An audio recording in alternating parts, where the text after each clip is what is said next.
had a really difficult conversation yesterday. One of my students sent me a Facebook message.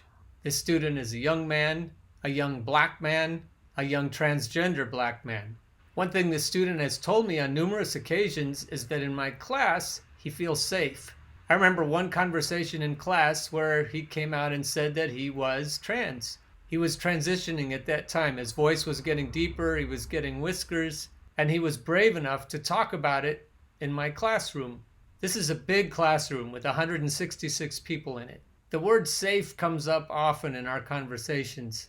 LGBTQ students in my classrooms often say the same, that they feel safe there, and they definitely do not feel safe in other places. They tell me horror stories about how other students treat them, how other teachers treat them. A lot of my students are from inner city Philadelphia. Others are from Baltimore. I tell them this often. I feel very protective of all of my students. All students are vulnerable. We tell them they need to go to college, and then we charge them an arm and a leg for it, and we put them into crippling student loan debt. It feels bad enough already to be a college teacher in these times, and I'd hate to make it worse by not creating a classroom environment where people could feel safe to say what they think and to feel what they feel and to express what they want to express.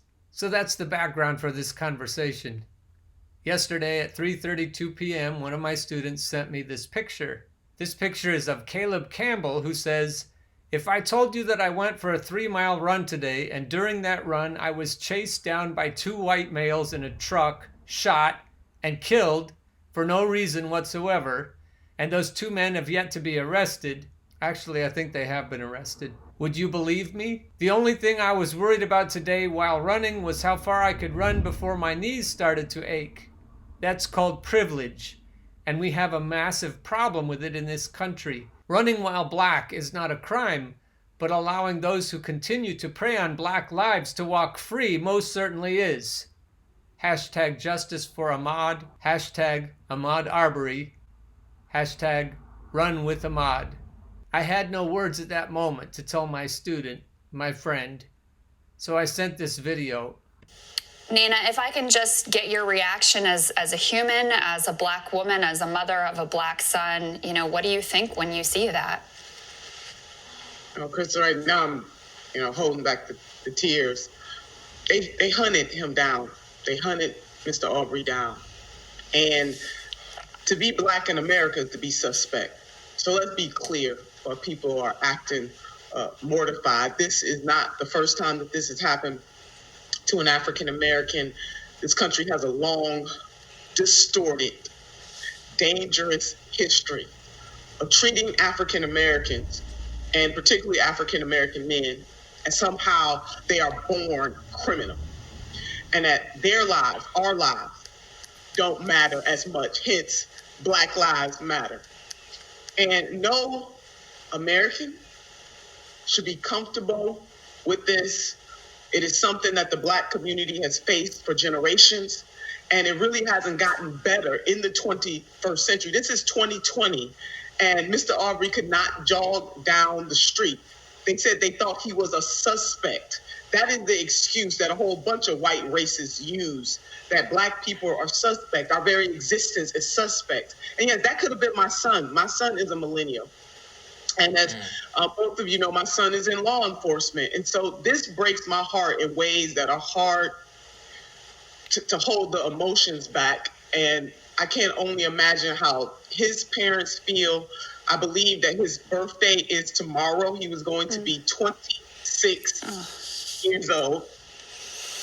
And so jogging while black, breathing while black, just existing while black. And so we're going to continue to get these kind of reminders until we face the facts that racism on the systemic side and also on the individual side, anti-blackness too, because those are 2 different but equal things. Anti-blackness and racism exist in this country, and there needs to be some truth and reconciliation. The fact that that father and son felt very comfortable, they didn't flinch to shoot this young man is a stain on this country. And if I might, Crystal and Cigar, I want to let people know that Color of Change is launching a justice campaign, Justice for Ahmaud.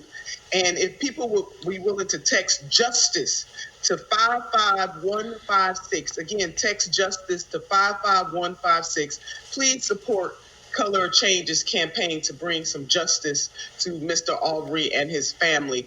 They're never truly going to get justice because we can't bring him back. But we need to fight like hell to make sure that justice is served and something like this does not happen again. I'm shook, really. Mm-hmm. And every time I see that video, I'm shook. It's really sickening, Nina, because what it makes it especially galling is that these like guys are running around like Rambo, thinking that it's their. This is a former police officer, Mr. McMichaels. He thinks that he has the authority to make a citizen's arrest of a so-called suspect, and it's like, you're not a police officer. If you think that you see somebody who's committed a crime, you can call the police and ask them to handle it. That's their job. Taking it into their own hands, it's like vigilantism at its absolute worst. And as you point out, this is the excuse for a lot of the hate crimes and lynchings that we saw in the 1920s and 1930s in the same part of the country. And that's what makes it just so galling and disgusting. This happened in Georgia. I lived for a couple of years in Columbus, Georgia, and that neighborhood in the video, if you haven't seen the video, you'll probably see it soon, looks a lot like the neighborhood I lived in Georgia. Right, and you're right, Sagar. Just dial 911. Hello. I mean, just do dial 911. And even if you were making a citizen's arrest, how did that turn into murder? Right. Really?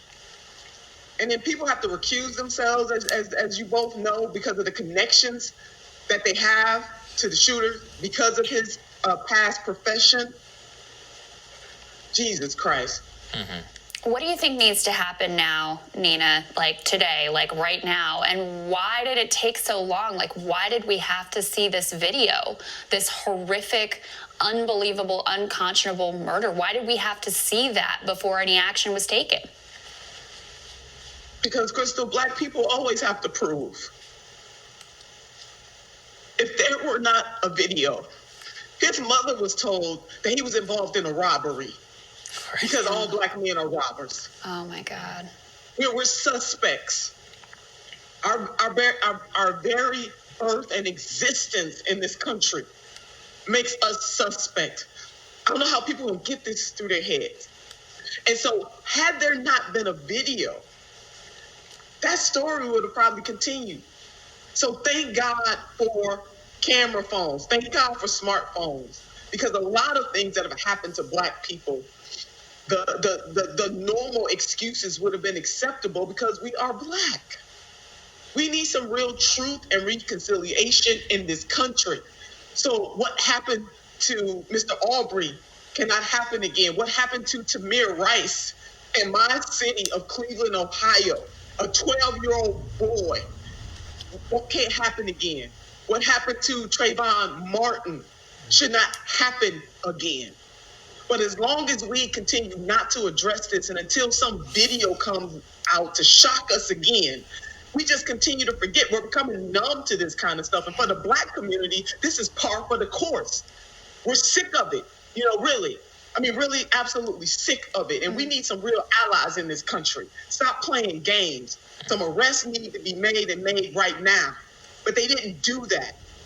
Imagine had that been a white boy and a black father and son had a gun down a white boy, and what would have happened in the United States of America? Something is wrong. It is in our DNA. It is in the soul of this country, and we got to deal with it. Certainly. And I'm just really very hurt by this because I see my son in him. Him and my son are around the same age. Yeah. So my student reacted to that video. My student who feels like a son to me, who's told me that I feel like a dad to him. My student said, "My heart hurts seeing this. I have so many thoughts on this. But Nina was right. We have become numb." I said, "I have people that I love. That's why it hurts. That's what it will take. We have to lose people we love." And the student says, "I, however, know so many beautiful souls who are not numb to this and never will be. And it hurts me because only viral shooting with a video gets attention. When shootings, murders, and so much more happens like this every day, Black people in the US are being denied help during COVID. It's a large topic. I can't even begin. That's a point worth mentioning about COVID. Poor people are disproportionately affected by COVID, and Black and brown people are disproportionately affected because of poverty. We have to be moved by this so that we change it. Nina said we need allies. We need comfortable suburbanites to say, this hurts us too. Unless comfortable, affluent, educated people come to this table with everyone else, we won't get it figured out. This is going around on Facebook. We are not all in the same boat. We are all in the same storm. There's an aircraft carrier and other boats of different sizes. Some of the boats are tiny. Some of the boats cost more than other boats. Some of the boats can handle the storm just fine. And the tiny people in the tiny boats, they don't look like they're doing just fine. I believe we can help each other all get better boats. I even think that we can change the weather. Be that as it may, storms still will come. I said to my student, we have to lose people that we love like they are our own children. If we don't love like that, we'll never figure it out. And my student said, I was pulled over on the 2nd for going the speed limit. Profiled. I'm sorry, man. Your post says it. If I told you I went for a 3-mile run today and during that run I was chased down by 2 white males in a truck, shot and killed for no reason whatsoever, and those 2 men have yet to be arrested, would you believe me? Yep, that post says it. My student said, being of color in America is eggshells. That's all I can say. I said, all I have to worry about is my sore muscles. But if they take my children who are Black, then I feel something like what I need to feel. I don't know how we got so callous. My student said, not when will change come, but let fucking change come. Humans don't like change. COVID is a change. We all adapted. Killing others because they don't look like you has been the slowest change for generations. I said, the earth may need a reset. The student said, the galaxy needs an automatic reset, honestly. I said, I love Nina. I can't watch her cry and not bawl too. We have to love each other the way she loves. Love is key. Heard some songs from my playlist from pop music today. It was very uplifting. Definitely miss speaking opinions and feeling free in a safe space. That one came at 1:02 this morning. I wrote back at 6:34 this morning. I will do my best to keep you safe until the powers cut me down in retaliation for that. They don't want any of us to feel safe. And that brings me to the point of this message. The powers don't want us to feel safe. They don't want any of us to feel safe. But they're willing to dole out some safety to those of us who are nearer the top of the pile. But they want us to feel smug and superior and condescending so that the masses won't ever climb up close enough to challenge the oligarchs, the masters. We're all taught to think, well, I don't have it so good, but at least I have it better than some of those other people over there. And then we don't want those other people to go to school with our kids. And we don't mind if lots and lots of them get locked up for stupid charges that we would never get locked up for. We get pissed off if somebody takes a knee when the national anthem is sung. The truth of the matter is that the masters have houses. We can figure out where they live. Yes, we need justice for the crackers down in Georgia who did this. Yes, we need justice for them. But when will we figure out where we really need to apply justice? The masters could change this. But the masters will never change this unless the comfortable people come out of their comfort zones and stand up together with everyone else and say, enough is enough. Let me be as clear as I can possibly be. Unless comfortable people are willing to stand up with everyone else, we'll never fix this. We're all in the same storm. We all need to survive together. What can we do?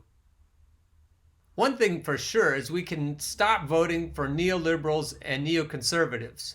We can insist that all the politicians we elect give a shit about things like this, and most of all, they give a shit about economic justice. They want everybody's student loans to be forgiven. They want everyone to be able to have access to a free public education, all the way through an undergraduate college education, if that's what they want. We need to take care of our climate. We need to take care of our planet. We need single-payer Medicare for all. We need to stop imperialist wars. And we need to dismantle the prison industrial complex. And we can only do all of this if we all stick together. Bill Clinton and Barack Obama contributed every bit as much to this problem, if not more so, than Ronald Reagan, both Bushes, and Donald Trump. We need to insist together on a new kind of politician and a new kind of politics. Nina Turner would be a good kind of person to follow into this battle. I'd follow Nina anywhere. One thing I know for sure, we have to stop voting for the status quo. Only privilege allows us to continue to vote for the status quo. We have to stop doing that.